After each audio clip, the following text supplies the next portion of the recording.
What happens when a nation known for its ironclad control over every aspect of life suddenly opens its doors to a faith it once suppressed? Imagine a country where the whispers of prayer rise above the silence of oppression, where the call to prayer echoes through streets that have long been shrouded in secrecy. This is North Korea, a land of paradoxes, where the unexpected is becoming reality. In 2024, North Korea, a country infamous for its strict surveillance and suppression of religion, witnessed an extraordinary phenomenon: the rapid rise of Islam. Thousands of North Koreans, from farmers to intellectuals, began embracing a faith that had been virtually non-existent in the country for decades. But how did this happen? What led a regime known for its authoritarian grip to allow such a transformation? And what does this mean for the future of North Korea? North Korea, often referred to as the Hermit Kingdom, is a nation shrouded in mystery. For decades, it has been synonymous with strict control, surveillance, and suppression of dissent. The state's ideology, centered around the Kim dynasty, leaves little room for religious freedom. Buddhism, Christianity, and other faiths have been heavily restricted, with the government promoting atheism as the official stance.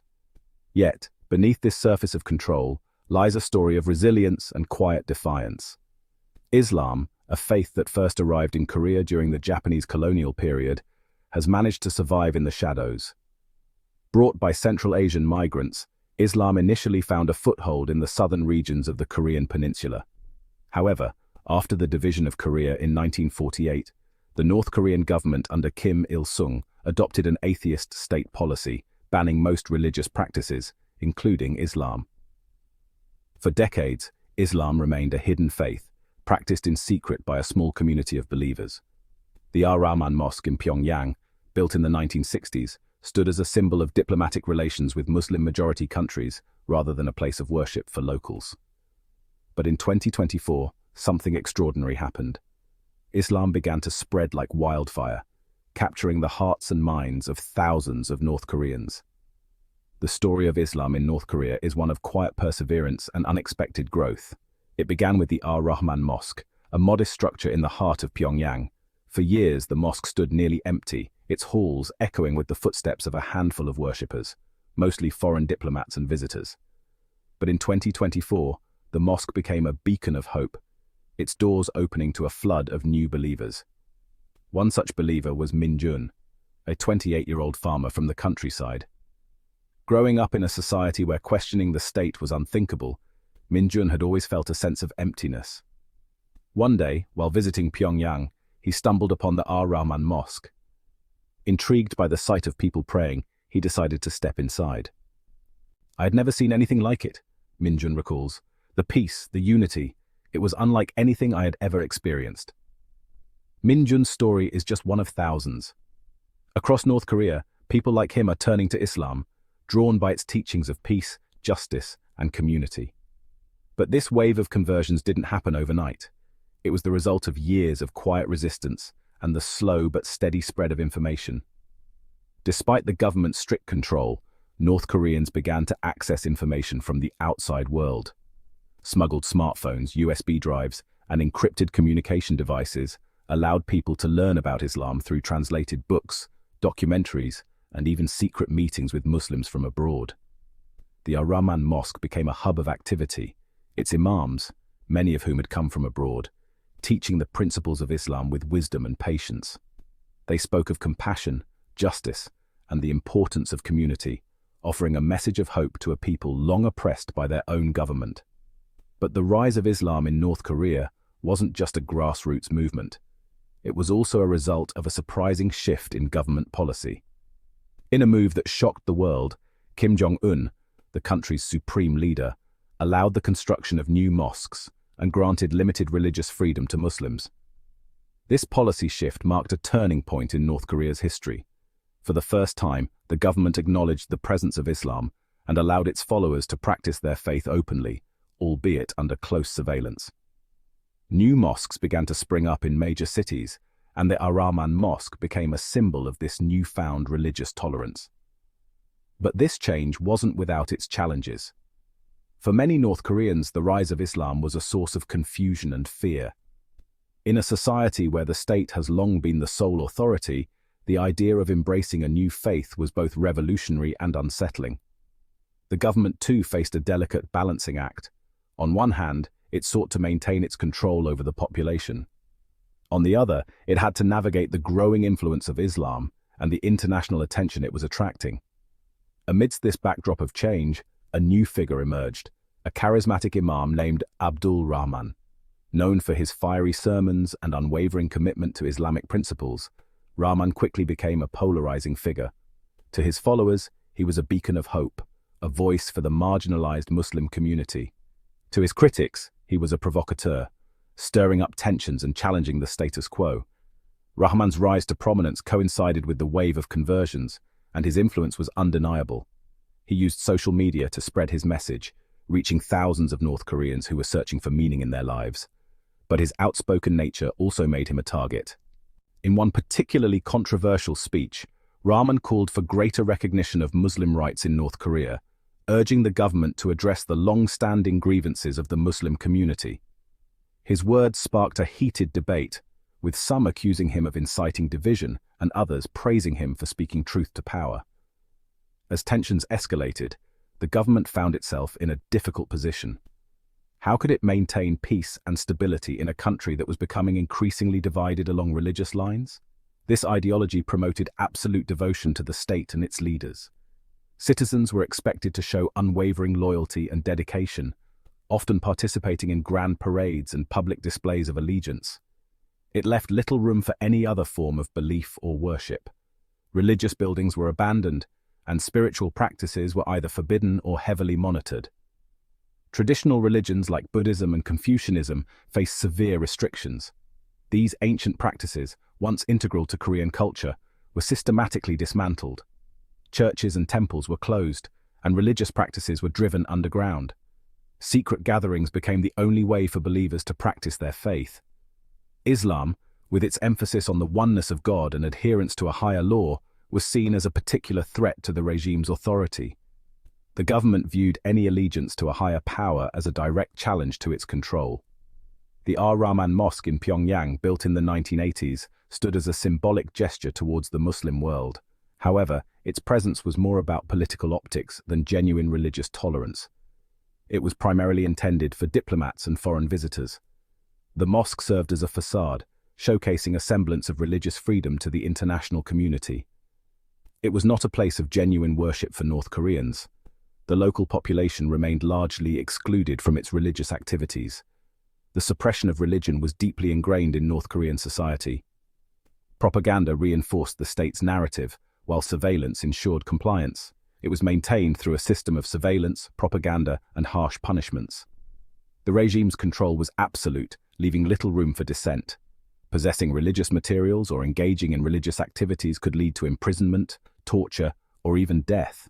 The consequences were severe, deterring many from openly practicing their faith. It is against this backdrop of fear and repression that the story of Islam's emergence unfolds. Despite the risks, a small but resilient community of believers continues to practice their faith in secrecy, defying the regime's oppressive control. Min-jun, a pseudonym used to protect his identity, is a North Korean man in his late 20s. He grew up in a society where questioning the state was not just discouraged but dangerous. His journey to Islam began with a sense of emptiness that gnawed at him day and night. Like many of his peers, he grew up surrounded by the omnipresent ideology of yuka, which was ingrained in every aspect of life. He had never questioned the teachings of the state, accepting them as the ultimate truth. However, a growing sense of disillusionment began to creep into his life, making him question everything he had been taught. The hardships he witnessed daily, the lack of freedom, and the constant fear left him searching for something more meaningful and fulfilling. One day, a smuggled foreign DVD fell into his hands, a rare and dangerous possession in North Korea. It contained a documentary about the lives of Muslims around the world, showcasing their faith and way of life. He was immediately drawn to the message of peace, compassion, and submission to a higher power, which resonated deeply with him. The more he learned about Islam, the more he felt a connection to its teachings, finding solace in its principles.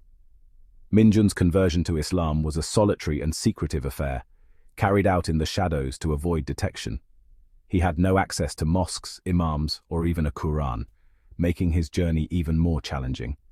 He relied on the limited information he could gather from smuggled materials and clandestine conversations with trusted individuals. His story is not unique. It is a reflection of the silent struggle of many North Koreans. Disillusioned with the state ideology, they are finding solace and meaning in the embrace of Islam, seeking a spiritual refuge in a land where freedom is scarce. Seeds of change. Smuggled information and the power of belief. The spread of Islam in North Korea is a testament to the power of ideas to transcend borders. Despite the government's best efforts to seal off the country, information from the outside world continued to trickle in. This was facilitated by a network of smugglers, defectors, and sympathetic individuals in neighboring countries. USB drives, DVDs, and even handwritten notes carrying Islamic teachings found their way into the hands of curious and receptive North Koreans. The internet, though heavily restricted, provided a small window to the outside world. Some individuals risked their lives to access online resources about Islam. The scarcity of information only heightened its value. Small groups gathered in secret to share what they had learned. They whispered verses from the Quran, discussed the meaning of Islamic teachings, and found comfort in their shared faith. This underground network of believers, bound by their common belief and the risks they took, became the foundation for the growth of Islam in North Korea. A shift in the tide, the government's unexpected embrace. Perhaps the most surprising aspect of Islam's rise in North Korea is the government's seemingly tolerant stance. This is a stark departure from the decades of religious suppression that characterized the Kim regime's rule. There are several theories about this shift in policy. Some analysts believe that it is a calculated move to improve relations with Muslim-majority countries, particularly those that could provide economic aid or investment. Others suggest that the government sees Islam as a less threatening alternative to Christianity, which is often associated with Western influence and perceived as more subversive. Whatever the reason, the government has taken some concrete steps to accommodate the growing Muslim population.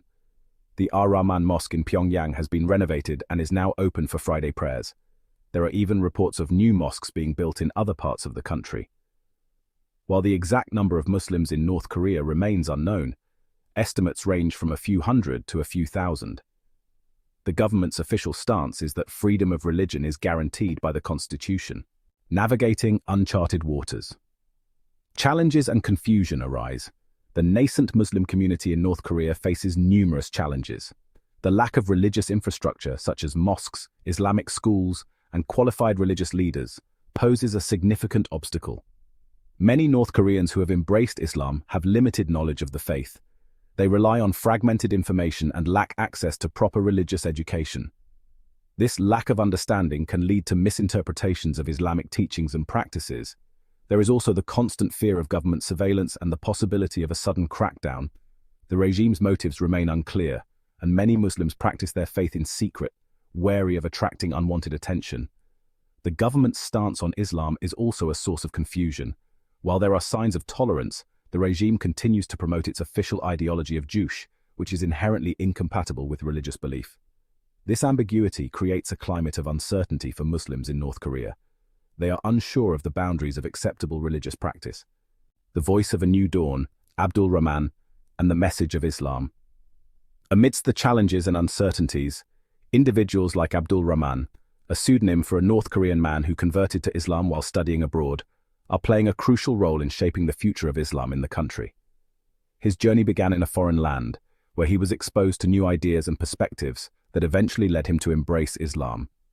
Abdul Rahman returned to North Korea after completing his studies, driven by a desire to share his faith with his fellow citizens. His return was not just a homecoming, but a mission to introduce a new spiritual dimension to his homeland. He has been instrumental in establishing informal Islamic study circles and providing religious guidance to new converts. These gatherings, often held in secret, have become a beacon of hope for many who seek spiritual solace and community. He preaches a message of peace, tolerance, and the importance of living a moral and ethical life, principles that resonate deeply with many North Koreans who are yearning for something more than the strictures of the regime's ideology. His teachings emphasize the universal values of compassion and understanding. His efforts have not gone unnoticed by the authorities. The government, wary of any form of dissent or alternative ideology, keeps a close watch on his activities. The story of Islam in North Korea is far from over. It is a story of resilience, adaptation, and the enduring power of faith. It is a story that challenges us to rethink our assumptions about identity, culture, and the role of religion in society. As North Korea navigates this new chapter in its history, one thing is clear. The Hermit Kingdom is undergoing a profound transformation. Whether this transformation will lead to greater harmony or deeper divisions remains to be seen. But one thing is certain. The journey of Islam in North Korea is a testament to the enduring power of faith and the resilience of the human spirit. With that said, thanks for watching, and until next time, remember,